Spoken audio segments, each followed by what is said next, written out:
So this next topic I want to touch up on is an old topic.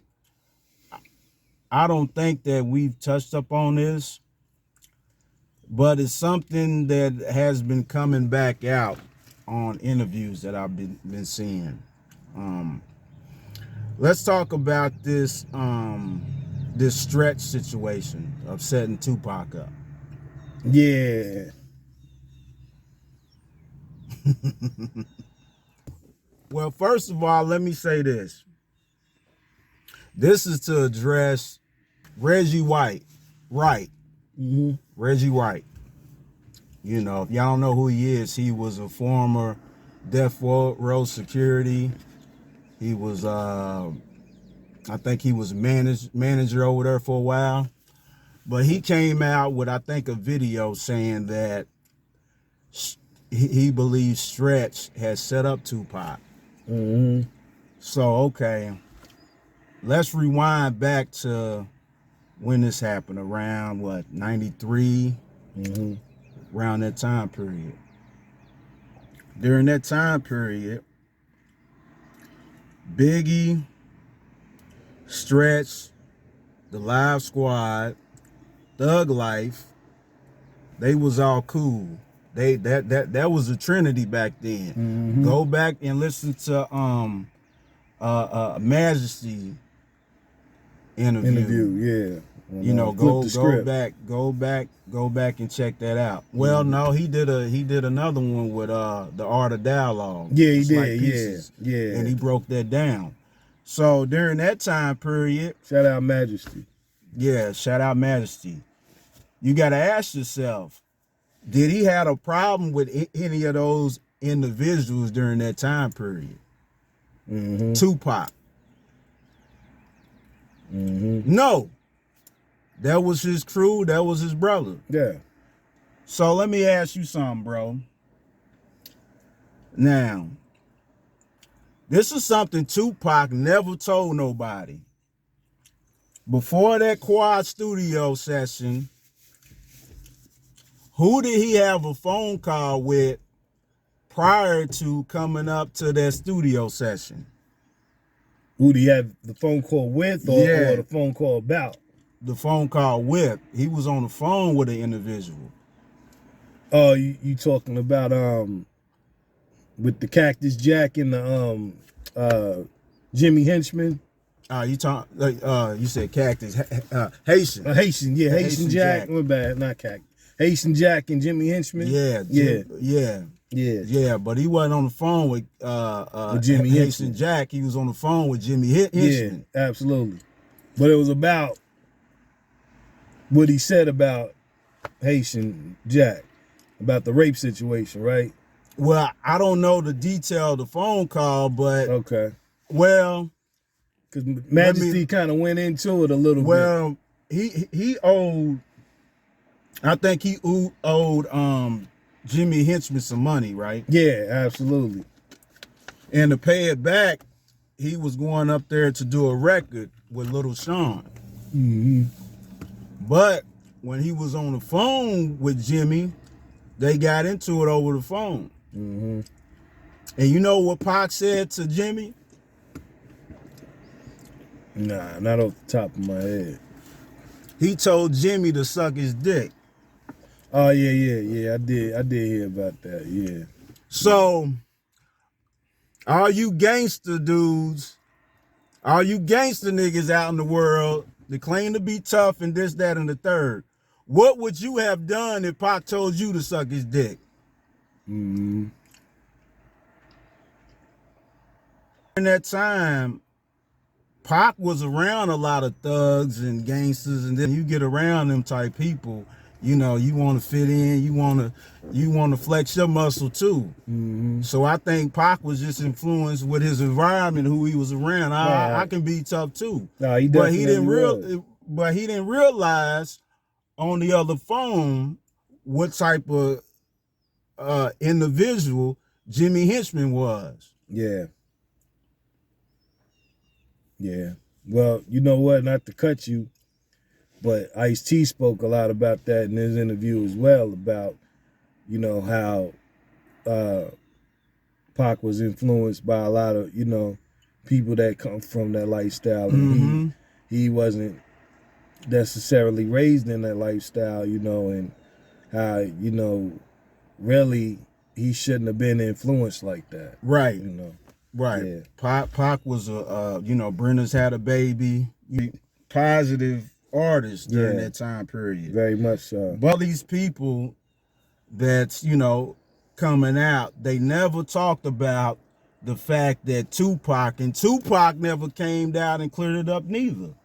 Is that the fact that, you know, you saying Biggie and who else knew who shot you during that time period? Biggie and them, they didn't even know Tupac was coming to the studio. You know, the story was, it was Andre Harrell, Puffy, and Jimmy. They was upstairs in the studio. Biggie didn't even know they was up there. Puff coming in there to spy on his artists, basically to see what they doing. We never knew that there was a conversation that Tupac had prior to coming up there to the studio. So how is it that Stretch had anything to do with Tupac getting shot that night? Well, you know, it makes no sense. Well, he was the scapegoat, like Majesty said. You know, how even Pac was saying that he should have grabbed him. He should have grabbed the gun. Now, you know, like Majesty said, Stretch is a tall dude. You know what I'm saying? And he's like, what nigga you know is gonna hover over somebody with a gun over top of him and try to grab a gun? Like, what sense does that make? And that's absolutely, you know, the truth of the matter. Like, that doesn't make any sense, you know. But the fact that, you know, regardless of what you believe, it is the kicker of the situation. The truth of the matter is, I go along with, like I said, with Ice-T, his interview. If you really detail Ice-T's interview and what he was saying about Tupac, it's not gonna make any more sense than that. You know, Ice-T was trying to level with him to let all of this stuff go, because it could have been let go. And you know, that's what nobody wants to talk about. That's what the truth of the matter is, because not just Ice-T, it's a few people that's, you know, said it in some interview. Greg Knight said it too. He was speaking about it in the same way. He basically, you know, ran with the concept of blaming Bad Boy and Biggie for getting them shot, and when he knew that they wasn't even involved. And he told Ice-T personally that he was gonna run with it. And Ice-T told him, like, for what, man? You know, you don't need to. So for people to believe a lie goes to show where their mind is at in the first place. And for innocent people to be killed and to be blamed about this situation, it's ridiculous. It really is. It's always been ridiculous. You know, and there's gonna be ones that, they say, you know, these people in these interviews are fake or whatever. Look, man, if you line these interviews up with people, they saying the same thing, you know. And what about the interview that Tupac did with Angie Martinez? Because there was some things mentioned in there as well that, you know, didn't have a lot of truth in it, that, you know, Angie got the truth about as well. And don't nobody want to talk about that either. So, you know, I heard an interview here recently. I think it was somebody from the Outlaws played the clip of Stretch basically talking on the phone. You hear that one? Yeah.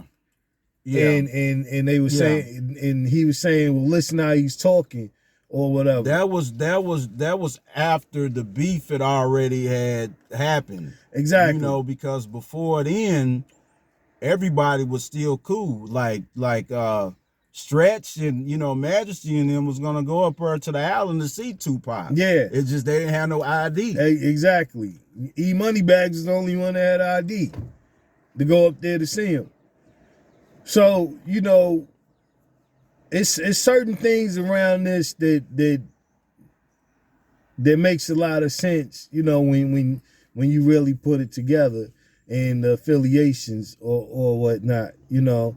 The way that he was, you know, we've seen interviews in the past where, you know, how Pac basically was using that interview as a ploy to say what he wanted to say, do what he wanted to do. It's certain things that you can't say in people who you can't talk about. That's with anybody. Can you say Tupac is the first troll in hip hop?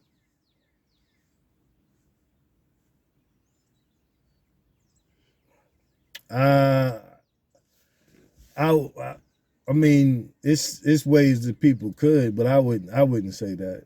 You know, I wouldn't say he's the first. You know, I'm sure a lot of people could look at it that way, but I wouldn't say that. Me personally, I wouldn't say that.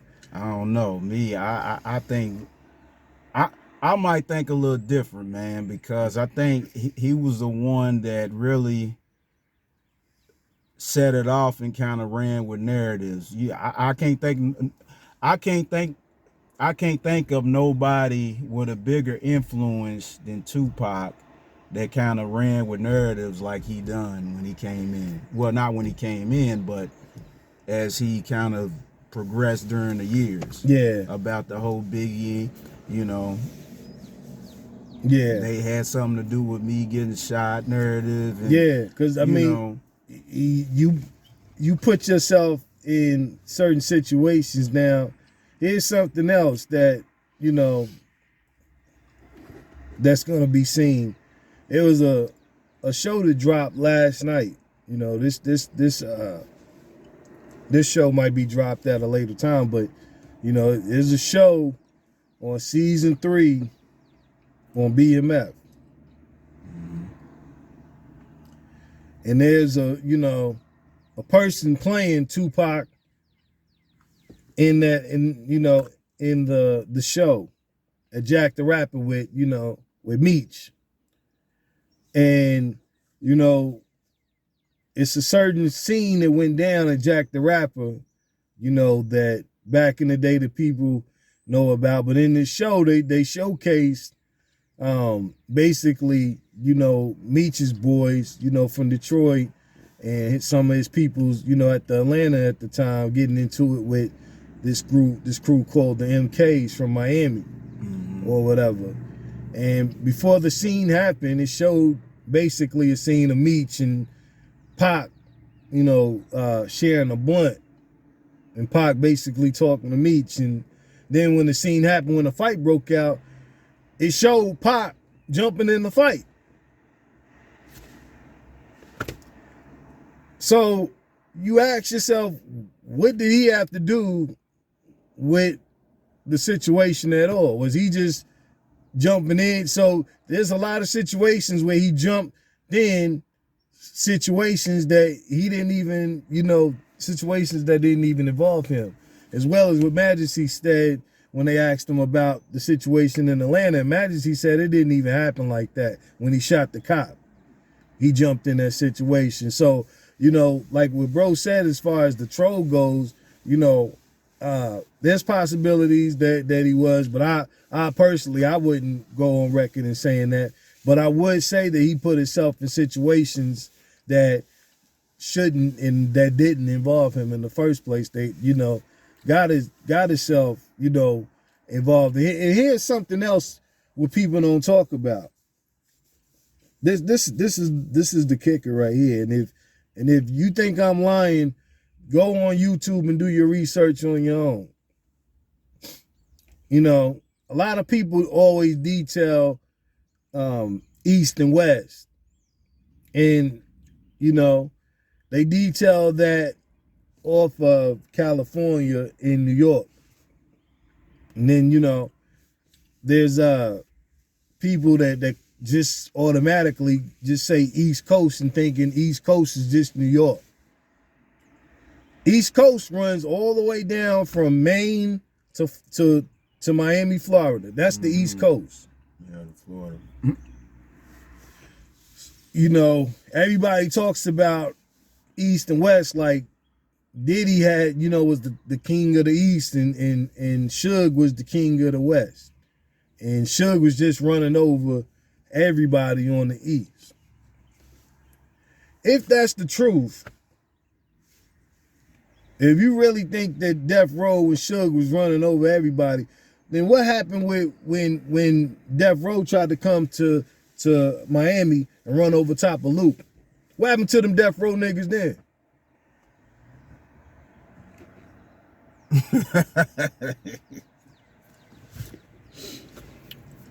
Because I mean, if you do the research, Luke, you know, he said it on Drink Champs himself. He talked about it, and I mean, the proof is out there that them Death Row niggas, none of them niggas had hands for Luke and them niggas. And during that time, if you really dig in the research, Pop wasn't on them Death Row niggas' side. He was on Luke's side talking about Death Row.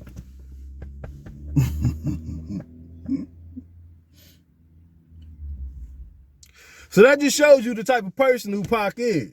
Don't nobody want to talk about that though. All y'all Pac fans, why was Pac siding with Luke in the Miami Boys during that time?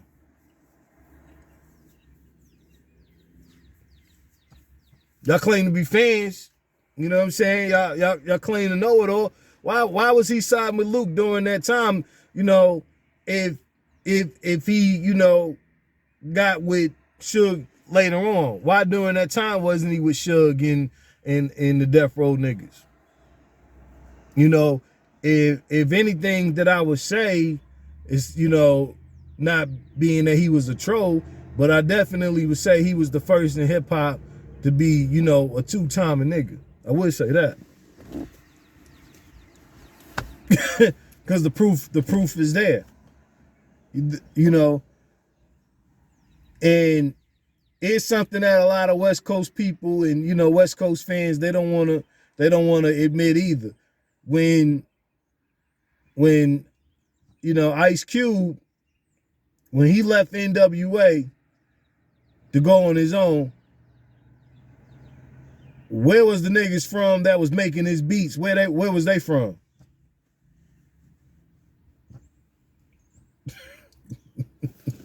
Who was making Cube's beats? Where Cube had to go to get some beats? But y'all don't remember that part, but y'all remember West Side Connection. Well, you ain't even gotta go that far with that. Who was all the Tupac's peoples during that time?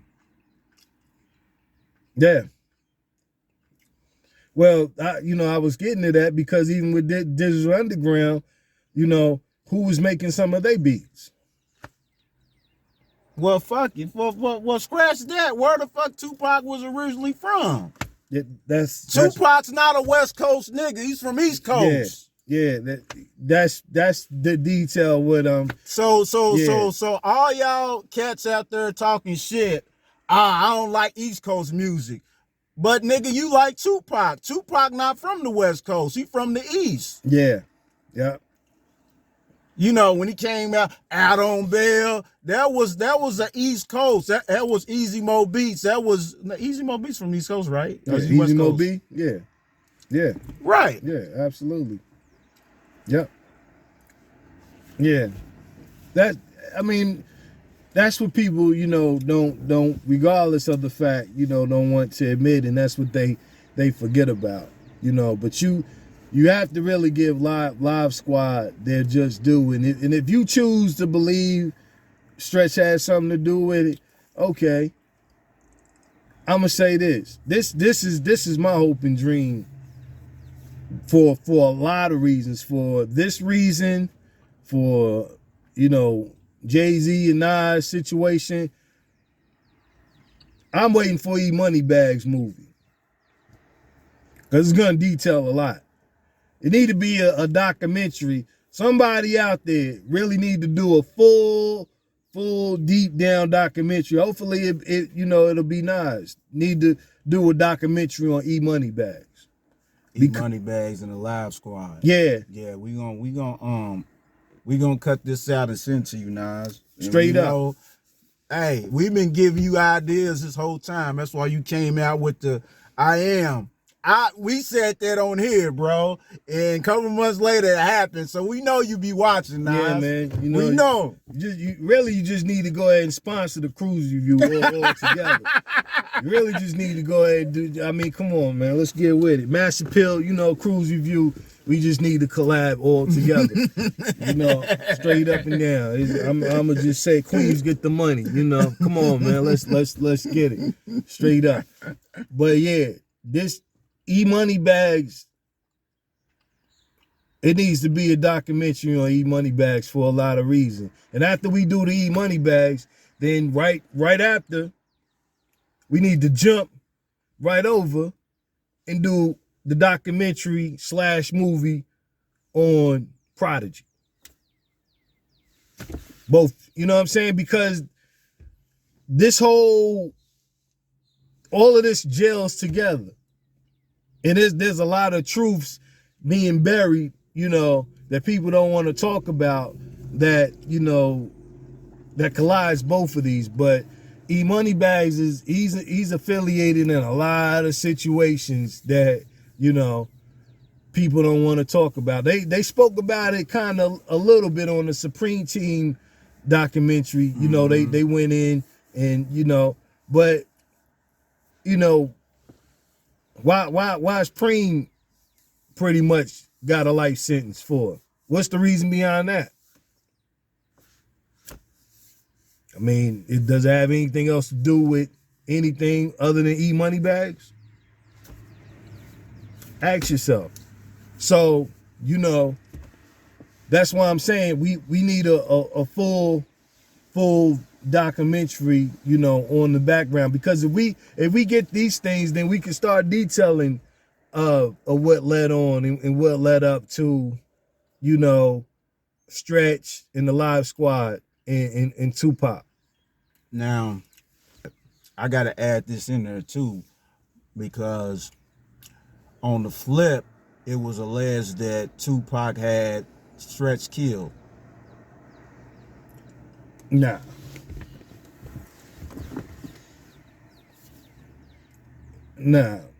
I'm gonna say this real quick, and I'm gonna jump off, because I know where this is going. I know. Hold up, bro. Matter of fact.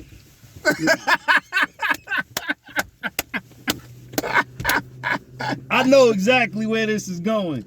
Bro knows too. That's why he's laughing, because he knows where I'm about to go with this. Some things just gotta be said. This ain't on no bias. This ain't no, you know what I'm saying, who we think he is. This ain't no, always gotta throw it for people that know me, my government. I'm not gonna give out the full, but people that know me, they call me O. That's what my first name starts with. So, a lot of people, they go with O. Here comes O. Here he comes. You're gonna say it. I don't care what none of y'all niggas say personally, because half of y'all niggas ain't never been. And if you niggas really know, and if you have been, then There's a show that just, the season review it just went off, it's been off for TV for a month, we'll say. You know what I'm saying? So if anybody if you detail any of the shows in the Power universe, we all know that the illest show out right now is Raising Kanan. You know what I'm saying? Because that's the illest show. So on that show, you see a lot of people is on a lot of characters on Raising Kanan. Used to be Snowfall, but now the biggest thing is Raising Kanan. What season is it? I think it's season 3. Raising Kanan just went on. Anybody that watches Raising Kanan can obviously see. Ain't nobody ain't nobody coming to Queens killing nobody unless they from Queens. Because it was alleged, okay, that Stretch, he got caught up in some type of drug deal gone wrong or something like that. And that Reggie Wright, this is addressed to you, brother, is that it could have been some Cali niggas coming down there and, you know, supplying. You know, the story don't even make sense because, okay, shout out to Consequence. Because Consequence brought something to light that I didn't even know about. I didn't know about the beef between Linden and Springfield. You know, I'm not from Queens. I don't know Queens politics in different neighborhoods, but there was a beef between Linden and Springfield. It's been happening for a long time. Long time. And even Majesty said this. He was like, I mean, that's just like any other thing. You know, you catch somebody from Springfield, you do something to them. Mm-hmm. You catch, you know, Linden, somebody's gonna do something to him. Yeah. So, yeah. You mean to tell me in the late 80s, early 90s, somebody from California or somewhere else, they come into the Coliseum going shopping, and just because they got on some Chucks, ain't nobody gonna steal their bags. Better yet, matter of fact, bro, hold up. You mean to tell me, what year was it? 96? when Stress passed, probably what? It happened a year later after Tupac. Okay. They said it was really the same day. A year later, like 97, I believe. So wasn't that the same amount of time when New York was made?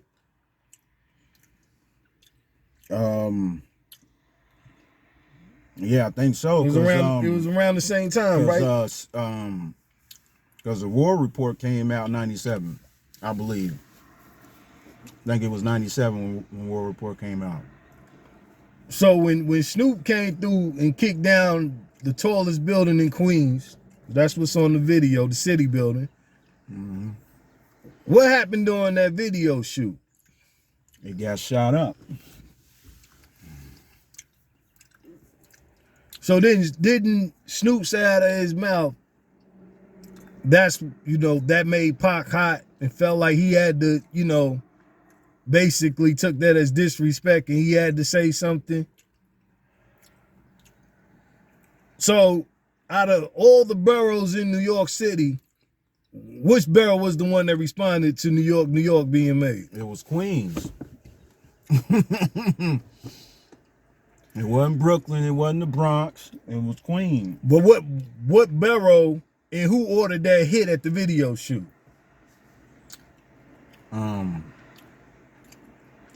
Well, to my knowledge, it was Nori, it was CNN, right?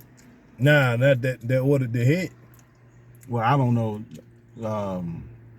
CNN responded to it as far as record goes, but they didn't, it wasn't no beef or no, against Capone. I mean, the Dog Pound or whatever. But the ones that ordered that hit, and the borough that ordered that hit came from Brooklyn.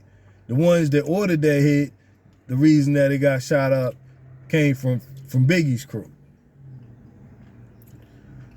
So that was a Brooklyn-based situation, as far as getting involved, you know what I'm saying, and Snoop, detailed, exactly what happened, and you're right, Brooklyn. I don't know why I was thinking about the song. Yeah, because he, him and Big, I guess, they squashed it as far as that hit being ordered, because Snoop went up to Angie Martinez after that, but. On record,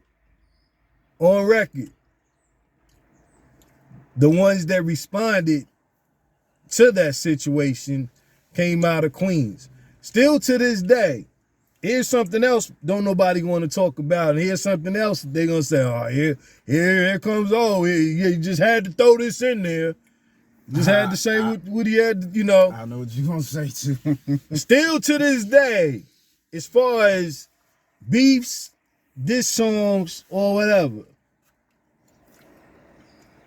what MC personally is the only MC that ever responded back to Tupac?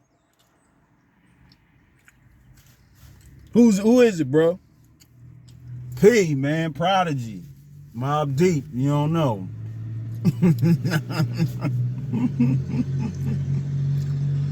That goes from east and west, south too.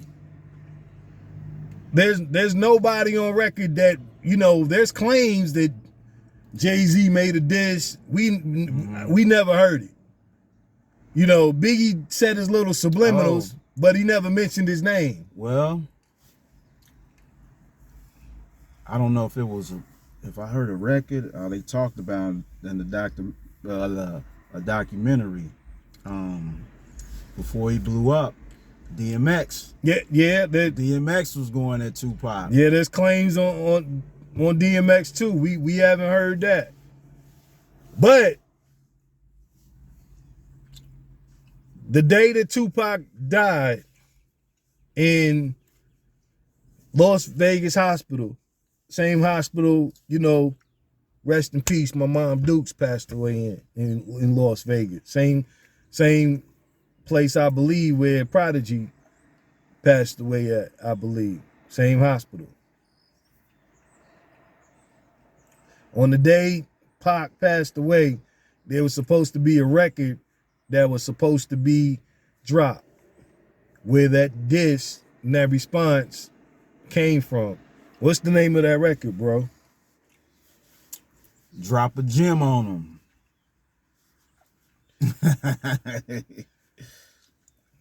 That last verse. Man, likewise, tired of rap guys who's faggots. With P, everything P said in that verse, Rankin Gonzalez flashbacks to the house she got stuck in. You would think getting your head shot would be enough in there. Now you want to go as my team must have been drunk when you wrote that. Too bad you had to did it to your own self. My rebellion, I had the whole New York State aiming at your face.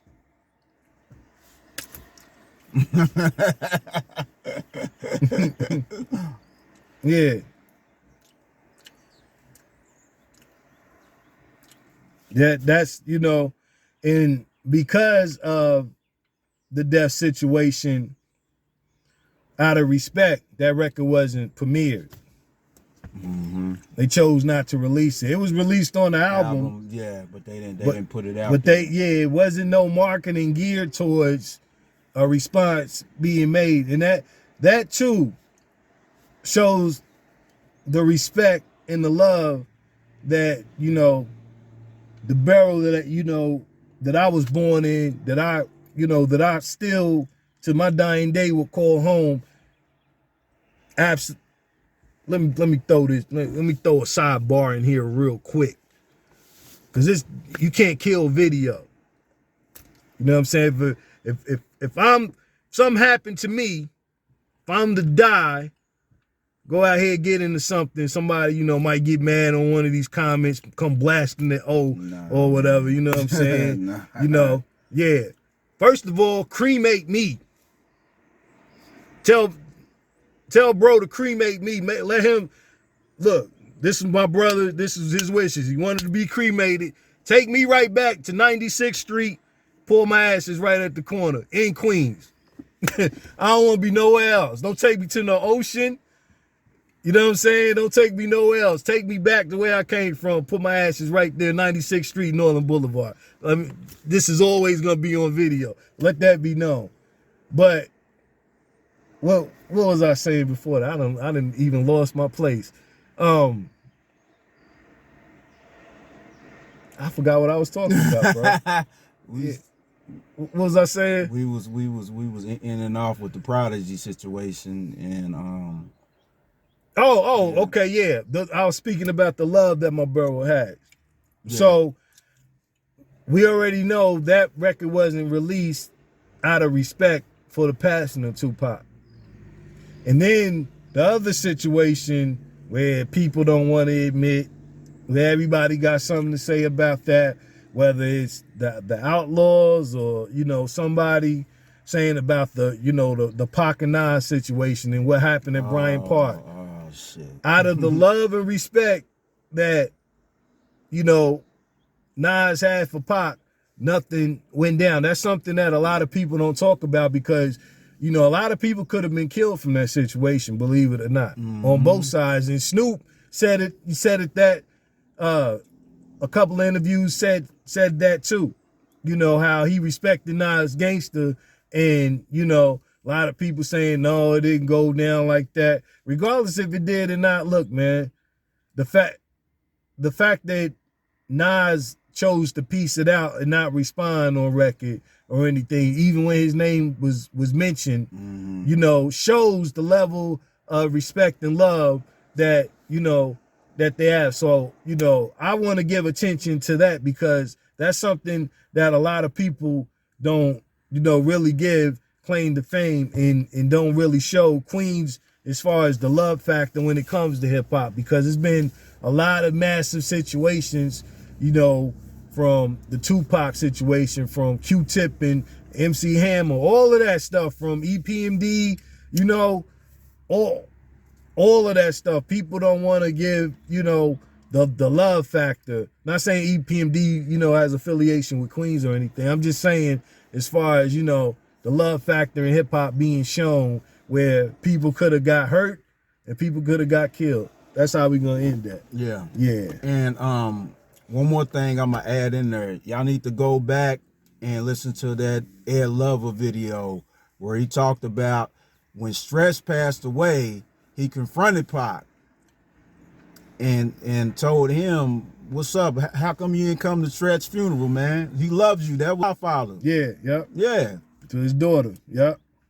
And you know, they talked for a minute and they pieced it up and hugged or whatever. But yeah, you know, you saying that Pac didn't have love for Stretch, go listen to what Ed Lover had to say about this situation. Absolutely. So that's all I got, man, Straight up. on the Stretch and Tupac situation. Yeah.